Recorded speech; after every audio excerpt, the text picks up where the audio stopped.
शहर में झज्जर में बद से बदतर हालात हैं।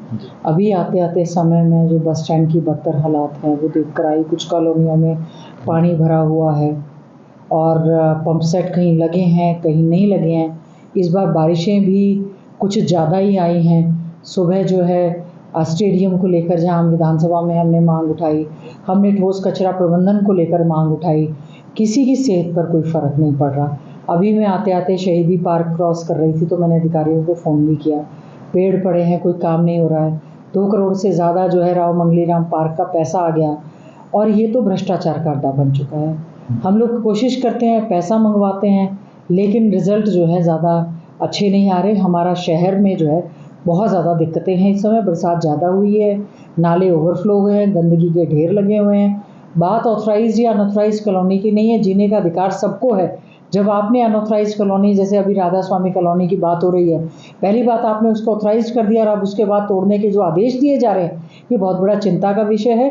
तो नरकीय जीवन इस तरह से जो हमारे लोग जी रहे हैं, तो हम चाहते हैं उनको पूरी सुख सुविधाएं जो है, ये सरकार केवल नारे और बयानबाजी ना करे बल्कि उस पर काम करने का काम करें। राष्ट्रीय खेल दिवस पर 3 दिवसीय कार्य किया जा रहा है, लेकिन झज्जर की बात करें तो जो खिलाड़ियों की आपने बताया कि स्टेडियम में पानी भरा, खिलाड़ी कहीं ना कहीं वंचित भी रह रहे अपने खेल से और आगे जो पहुंचना चाहिए राष्ट्रीय स्तर पर, अंतर्राष्ट्रीय स्तर पर, वहाँ पर नहीं पहुंच पा रहे। देखिए, हमारे तो झज्जर के खिलाड़ियों ने प्रदेश का और देश का नाम पूरी दुनिया में रोशन करने का काम किया है। झज्जर के खिलाड़ियों ने ओलंपिक में सबसे ज़्यादा मेडल अगर कहीं आए तो झज्जर के खिलाड़ियों के, मनु भाकर के, अमन सहरावत के, चाहे हमारे बजरंग पूनिया हो और भी हमारे जितने बहुत सारे और भी खिलाड़ी हैं जिनकी वजह से हमारे प्रदेश और देश का नाम दुनिया में रोशन हुआ है।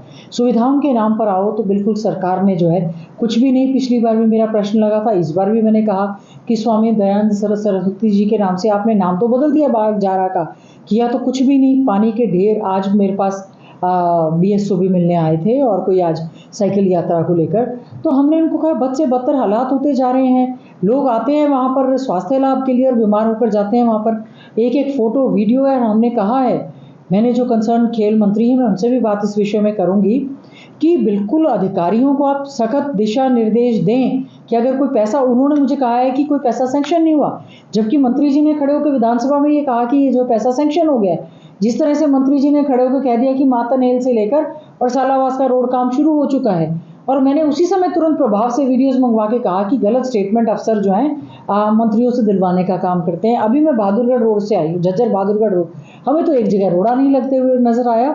और हमारे क्षेत्र से, क्योंकि हम लोग कांग्रेस के विधायक हैं, ये भारतीय जनता पार्टी की सरकार जो है पूरी तरह से भेदभाव करने का काम कर रही है।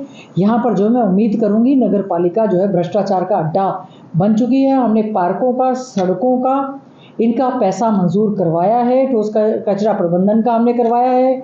मैंने जो हमारा state institute of advance studies प्रारंभ इंस्टीट्यूट है, उसकी मांग मैंने लगातार कितनी बार उठाई है, नक्शे बनवा दिए। पहले तो जब मनोहर लाल खट्टर जी प्रदेश के मुख्यमंत्री थे, यहाँ से शिफ्ट कर रहे थे इसको, हमने किसी तरह से ये कहा कि हमारा बड़ा क्षेत्र के लिए, हमारे झज्जर विधानसभा का ये ड्रीम प्रोजेक्ट है, बाहर से बच्चे आते हैं। उसके बावजूद मुझे बड़ा दुख के साथ कहना पड़ रहा है, लगातार 6-7 साल से मैंने इस मुद्दे को उठाया कि जिसमें बच्चे बच्चियां बैठ रहे हैं, हॉस्टल हैं, मैंने फ़ोटो तक दिखाई, वीडियो मैंने मंगवाई, उसके बावजूद भी इनको सेफ्टी एंड सिक्योरिटी से कोई इशू नहीं है। हमारी एक बार मीटिंग हुई थी अभी हमारे प्रदेश के माननीय मुख्यमंत्री नायब सिंह सैनी जी से, स्पीकर महोदय के रूम में जब मीटिंग हुई तो मैंने मुख्यमंत्री जी को भी कहा कि हमारी बहन बेटियां अपने आप को असुरक्षित समझ रही हैं, वैसे भी असुरक्षित, और बिल्डिंग नहीं बनी। और अब बड़ा दुख है कि उन बच्चों ने जो है यहाँ पर रोष प्रदर्शन भी किया है।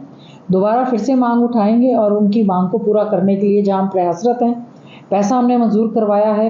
क्या कारण है कि नेहरू कॉलेज के साइड वाली जो जगह है वो प्रारंभ इंस्टीट्यूट के लिए अलॉट भी हो गई है। क्या कारण है, सरकार जो है पूरी तरह से झज्जर के साथ भेदभाव करने का काम कर रही है। लैंड ऑर्डर को लेकर जो है हरियाणा के मुख्यमंत्री कह रहे हैं कि मैंने एनकाउंटर भी कराए हैं और मैंने पुलिस को खुली भी छूट दे रखी है, फिर भी कहीं ना कहीं देखिए, कानून व्यवस्था में जहां हम लोग पिछड़ते जा रहे हैं, national crime bureau of India के आंकड़े बताते हैं। हमने जब अपना काम रोको प्रस्ताव विधानसभा में रखने का काम किया था तो हमने कहा था कि हम इस पर कोई राजनीति नहीं करना चाहते। हम चाहते हैं हमारा खुशहाल प्रदेश, ताकि यहाँ पर जो लॉ एंड ऑर्डर की स्थिति बद से बदतर होती जा रही है। National crime bureau of India, union ministry के, ये जो है ministry of home, union government के आंकड़े हैं वो हमने रखने के काम किए, पुलिस डिपार्टमेंट के आंकड़े रखने के काम किए।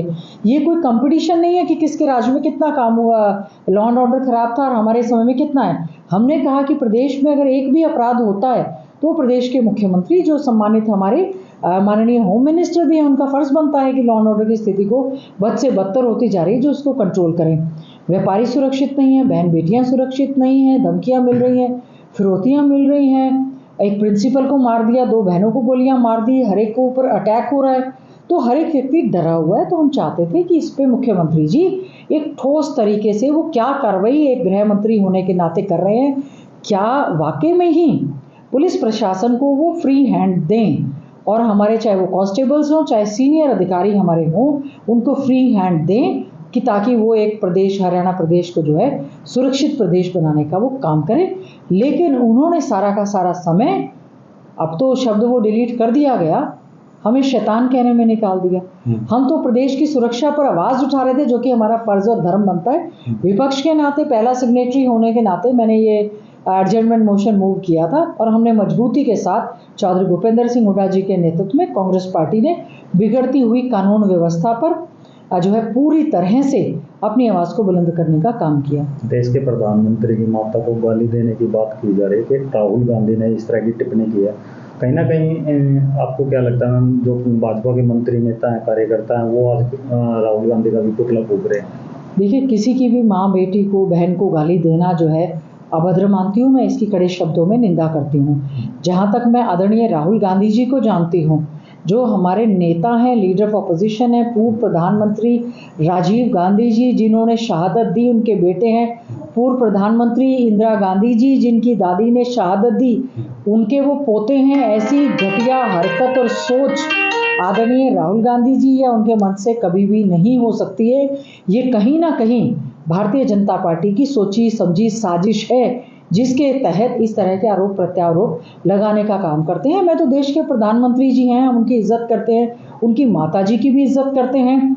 उनको भारतीय जनता पार्टी के मीडिया वालों को वो वीडियोस निकाल लेनी चाहिए जिसमें राहुल गांधी जी की माता जी, जो कि हमारी नेता, हमारी अध्यक्ष भी नहीं और यूपीए की अध्यक्ष नहीं, उनको उन्होंने किन किन शब्दों में एक क्या क्या नहीं कहने का काम किया। उसके बावजूद भी राहुल गांधी जी ने इस तरह की कभी कोई बात नहीं की।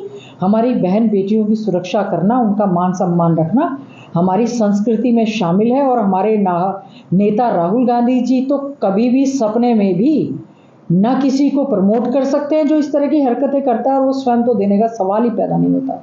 CLP लीडर और अध्यक्ष अभी तक नहीं बनाए गए हैं, जिला अध्यक्ष जो है उनकी लिस्ट आ चुकी है, तो मैं उसको देखिए, संगठन सृजन अभियान जो कार्यक्रम जो है हमारा लगातार इस समय चल रहा है। 2025 जो है संगठन सृजन के लिए ये वर्ष रखा गया है। हमारे आदरणीय हमारे राष्ट्रीय अध्यक्ष मल्लिकार्जुन खड़गे जी ने, हमारे नेता आदरणीय राहुल गांधी जी जो लीडर ऑफ अपोजिशन है, उन्होंने इसको पूरी मजबूती के साथ जो एक अभियान की शुरुआत की।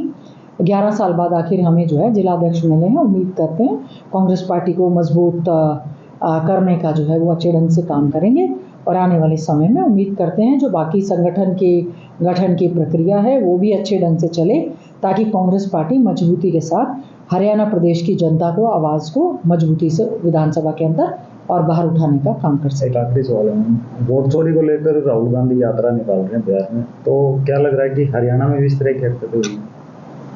वोट चोर गद्दी छोड़ नारा किस लिए लगाना पड़ रहा है? क्योंकि election commission Bharatiya Janata party की बी टीम हो गया है।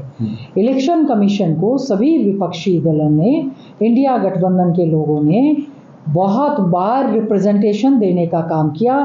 300 से ज़्यादा सांसदों ने इलेक्शन कमीशन से भेंट करने का काम कर रहे थे, उनके आगे बैरिकेड्स लगा दिए गए। ये लोकतंत्र के लिए कोई अच्छा साइन नहीं है।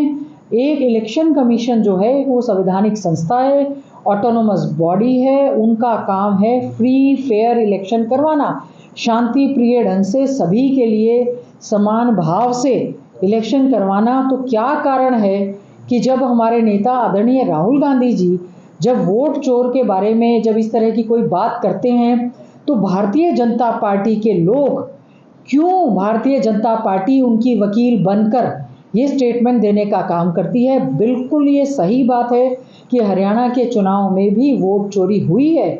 जिस तरह का प्रदेश में माहौल था, जिस तरह से हम लोग पहले पोस्टल बैलेट में हम लोग जीते हैं और जिस तरह के प्रमाण हमारे आदरणीय राहुल गांधी जी ने दिए हैं, क्या कारण है कि SIR पर, और क्या कारण है कि जब लोकसभा और राज्यसभा में हमारे सांसद ये चर्चा करना चाहते थे, हमारे नेता ये चर्चा करना चाहते थे कि सरकार चुनाव चर्चा से भागती हुई नजर आई।